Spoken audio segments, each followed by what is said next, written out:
మీరు ఎలక్షన్ టైంలో జేపీ గారికి సపోర్ట్ చేశారు, ప్రచారం చేశారని విన్నాను నేను. కరెక్టేనా? అది ఎలా పాలిటిక్స్లో కూడా ఇంట్రెస్టా మీకు? పాలిటిక్స్లో ఇంట్రెస్ట్ అని కాదంటే 2009లో నన్ను అంటే నా పోస్టులు చూసో లేకపోతే ఎక్కడో భావజాలం కలిసో వల్లి కీరవాణి గారు నాకు ఫోన్ చేశారు. వాళ్ళు చాలా అంటే రాజమౌళి గారి ఫ్యామిలీ ఎప్పుడు కూడా లోక్సత్తాకి జేపీ గారికి ఎప్పటి నుంచో సపోర్ట్ చేస్తుంది. అంతకుముందు అంటే లోక్సత్తా మూవ్మెంట్ ఉన్నప్పుడు నాగార్జున గారు, అమల గారు సపోర్ట్ చేసేవారు.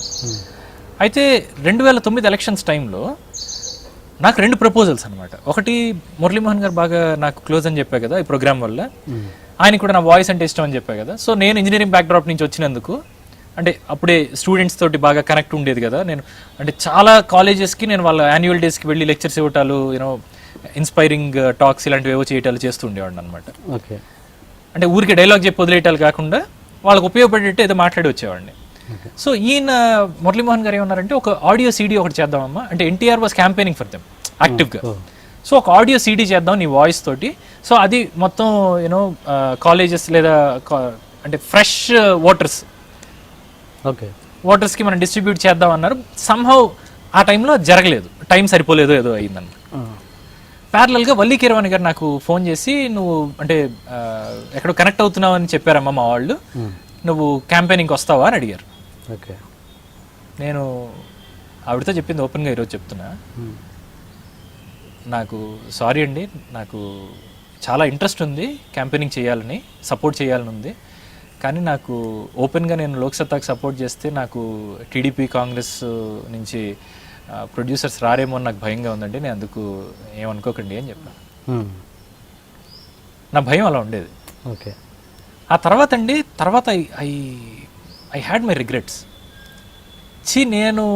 నేను అనుకుని అంటే ఏ భావజాలానికైతే నేను ఇన్స్పైర్ అయ్యానో జేపీ గారు అంటే, నాకు రాజకీయ నాయకుల్లో అతను చాలా గొప్ప వ్యక్తి, వాల్యూస్ ఉన్న మనిషి, థాట్స్ ఉన్న మనిషి, ఇంప్లిమెంట్ చేయగలుగుతారు ఆయన. ఓకే, ఇన్ని క్వాలిటీస్ ఉన్న ఒక గొప్ప వ్యక్తికి క్యాంపెయినింగ్ అడిగితే నేను వెళ్ళలేకపోయానంటే వాట్ ఏమై, నేను దేనికోసం బతుకుతున్నట్టు చాలా నీచంగా అనిపించింది నాకు, నా మీద నాకు బలం లేదండి, ఏం చేస్తా. అంటే ఉన్న కారణం కూడా ఓపెన్గా ఆవిడకే చెప్పాను నేను, ఇంకో కారణం కూడా చెప్పలేదు. తర్వాత 2014 ఎలక్షన్స్ జరుగుతున్న టైంలో ఎలక్షన్స్కి ఒక 3-4 నెలల క్రితం నేను జేపీ గారిని కలిసా ఎక్కడో అనుకోకుండా. నేను పెడుతున్న పోస్టుల వల్ల ఒకసారి జేపీ గారి దగ్గరికి వెళ్దాం అన్నయ్యా అని ఎవరో ఫేస్బుక్లో అడగటం, సరే అని నేను జేపీ గారిని కలిశాను. కలిసిన తర్వాత we had very healthy conversation. మీలాంటి వాళ్ళే కదా రావాలి, ఎన్నాళ్ళు మేము పోరాడతాం అని ఆయన స్టైల్లో ఆయన చెప్తూ ఉన్నారు. సరేనండి, ఎనీ టైం మీరు చెప్పండి, నేను I'm always there to support Loksatta అండి అన్న. నేను ఇంతటి వాడిని అండి నిజంగా, అంటే సినిమాల్లోనే నేను కనబడకపోతూ ఉంటే పీపుల్ నో మీ. కాకపోతే happy days was such an impact. నేను ఇంకో 10 సంవత్సరాలు కూడా హ్యాపీ డేస్ వంశీ అంటే మీరు గుర్తుపడతారు ఫోటో పక్కన పెట్టుకుంటే. కానీ ఆయన ఆ మాట అన్నారు, నేను బయటకు వచ్చేసాను. ఒక 2 hour డిస్కషన్ ఏదో జరిగింది ఆయనతో. సడన్గా నేను ఎప్పుడో జిమ్లో వర్కౌట్ చేస్తూ ఉంటే నాకు ఫోన్ వచ్చింది, అన్నయ్య క్యాంపెయినింగ్కి మీరు ఏమైనా రాగలుగుతారేమో అని జేపీ గారు అడగమన్నారు అని. అదేంటి ఎవరెవరిని అడగమన్నారు అన్నా నేను. అన్నయ్య మిమ్మల్ని ఒక్కరినే అడగమన్నారు అన్నారు. నాకు అర్థం కాలేదు, ఎందుకంటే లోక్సత్తాకి చాలామంది సపోర్ట్ చేసినా బయటకు వచ్చి సపోర్ట్ చేసేవాళ్ళు లేరండి. ప్రాబబ్లీ నేను 2009కి ఎందుకైతే నేను వెళ్ళలేకపోయానో అదే కారణం ఇప్పటికీ ఉందేమో. ఈసారి నేను జస్ట్ భయపడలేదు అంతే, ఏదైతే అయింది. ఈ 5 సంవత్సరాల్లో నాకు ఎవరు టీడీపీ కాంగ్రెస్ నుంచి ఎవరు ప్రొడ్యూసర్లు ఏం పెద్దగా రాలేదు కదా, ఇంక దేనికి భయపడాలి నేను. అందుకు సరే చేస్తానన్న. సో అలా హైదరాబాద్లో అప్పటికి అయిపోతుంది. మనకి ఎలక్షన్స్ ఏంటంటే 30వ తారీఖు ఇక్కడ ఎలక్షన్స్ అయ్యాయి, ఒక వారం రోజుల్లో ఆంధ్ర వైపు ఎలక్షన్స్ అయ్యాయి, అంటే తెలంగాణ వైపు 30th, ఒక 1 week గ్యాప్లో అక్కడ. సో ఇక్కడ ఓన్లీ కూకట్పల్లి కాన్స్టిట్యుయెన్సీలో నేను ప్రమోషన్కి వెళ్ళాను క్యాంపెయినింగ్కి.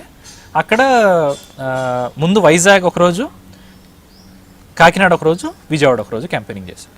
ఓకే. ఎక్కడ గెలవలేదు లోక్సత్తా, ఇప్పుడు అసలు ఎలక్షన్స్ నుంచే తప్పుకుంటున్నాను కూడా ప్రకటన ఇచ్చారు. కానీ నాకు that's a wonderful experience for me అండి. కాకినాడలో పర్టికులర్గా చెప్తున్నా, వైజాగ్ అండ్ కాకినాడలో అయితే, కాకినాడలో వర్షం పడుతూ ఉన్నప్పుడు జేపీ గారు ఎక్కడెక్కడైతే మాట్లాడారో ఒక 4 రోజుల ముందు ఆయన వెళ్ళారు. ఆయన థాట్ ప్రాసెస్ ఏంటంటే, వంశీ గారు నేను వెళ్ళిన దగ్గరే మీరు కూడా వెళ్తే ఉపయోగం ఉండదు, ఒకే రోజు వెళ్తే. నేను వెళ్ళినప్పుడు ఎలాగో క్రౌడ్ పూలింగ్ ఉంటుంది, మీరు వెళ్ళినప్పుడు కూడా ఇంకొంత క్రౌడ్ పూలింగ్ ఉంటుంది, సో అది మనకు ఉపయోగపడుతుంది అన్నారు. It made sense to me. So ఆయన వెళ్ళిన తర్వాత ఒక 3 రోజుల తర్వాత ఎక్కడో నేను వెళ్ళాను అనమాట. ఫస్ట్ టైం నేను మైక్ పట్టుకుని మాట్లాడిన తర్వాత ఎవరైతే క్యాంపెయినర్స్ ఉన్నారో వాళ్ళకి ఒక ఎనర్జీ వచ్చింది. ఓకే, నేను ఉన్నది చెప్తున్నా.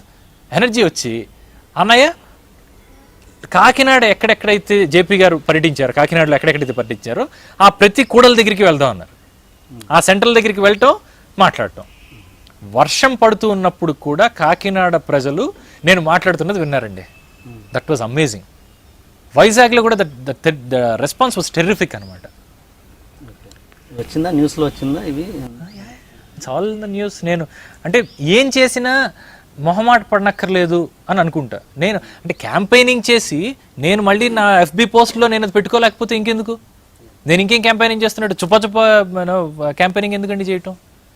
సో ఓపెన్గానే ఐ సపోర్ట్ హిమ్. అండ్ ఇప్పటికీ నేను అదే అంటే నాకు అంత వెయిట్ ఎందుకు ఇస్తారో కూడా నాకు తెలియదు జేపీ గారు. నేను ఆయన కలిసి ఒక మన GHMC ఎలక్షన్స్కి కూడా క్యాంపెయినింగ్కి వెళ్ళాను. నేను వెళ్ళినప్పుడు నేను ముందు ఒక 2 నిమిషాలు 3 నిమిషాలు నేను మాట్లాడిన తర్వాత జేపీ గారు చాలాసేపు వాళ్ళ క్వశ్చన్ అండ్ ఆన్సర్ రౌండ్ ఏదో ఉంది. నేను మాట్లాడినప్పుడు ఏదైతే మాట్లాడానో ఆ కంటెంట్ నుంచి వారు తీసుకుని ఇప్పుడు ఇందాక వంశీ గారు అన్నట్టు అంటూ ఉంటారు. నాకు తల తీసినట్టు ఉంటుంది. అంటే మీరు నన్ను అంత గౌరవం నాకెందుకు ఇస్తున్నారు, నాకే ఎంబ్రాసింగ్గా ఉంది అంటే లేదు లేదు లేదు అంటే ఆయన తరహా అయింది. ఆ తర్వాత 3 రోజుల తర్వాత ఇప్పుడు లోక్సత్తా ఇంటర్నల్ పార్టీ మీటింగ్ ఏదో జరిగినప్పుడు కూడా మన వంశీ గారు మాట్లాడినట్టు అంటూ ఉన్నారు అని చెప్పి వాళ్ళు నాకు ఫోన్ చేసి చెప్తూ ఉన్నారు. నా పుట్టినరోజుకి ఆయన స్పెసిఫిక్గా పని కట్టుకుని నాకు ఫోన్ చేసి విష్ చేయటాలు నాకే ఆశ్చర్యంగా ఉంటాయి ఇవన్నీ. కానీ ప్రాబ్లీ అంటే అది ఆయన విజ్ఞత అయి ఉంటుంది. మనకి సపోర్ట్ చేస్తున్న వాడిని నిజంగానే మనం గుర్తుపెట్టుకోవాలి అని. తర్వాత మొన్న కూడా రాజకీయాల నుంచి అంటే పోటీ చేయటం నుంచి తప్పుకుంటున్నామని లోక్సత్తా న్యూస్లో ఉంది. సో అప్పుడు కూడా మర్నాడు పొద్దున్న నేను సెంట్ హిమ్ మెసేజ్ సేయింగ్ మీరు అంటే ఆలోచించకుండా నిర్ణయం తీసుకున్నది ఖచ్చితంగా కాదని అనుకుంటున్నాను. Whatever you do I'm always there to support you అండి అని నేను మెసేజ్ పెట్టాను. సరే, ఇంకొకటి ఈ సినిమాలు మీరు గ్యాప్ ఇవ్వడానికి కూడా హ్యాపీ డేస్ తర్వాత అంత గ్యాప్ రావడానికి కరెక్ట్గా చూజ్ చేసుకోవడానికి ఒక పెద్ద మనిషి మిమ్మల్ని వెనుకుని నడిపించాడని, అతని డిసిషన్ వల్ల మీరు ఆగిపోయారని, లేదు ఈ కాల్ సెంటర్ రిలీజ్ అయ్యాక నీ లైఫ్ మారిపోద్ది ఆగు కొంచెం అని ఎవరో అన్నారని ఒక చిన్న టాక్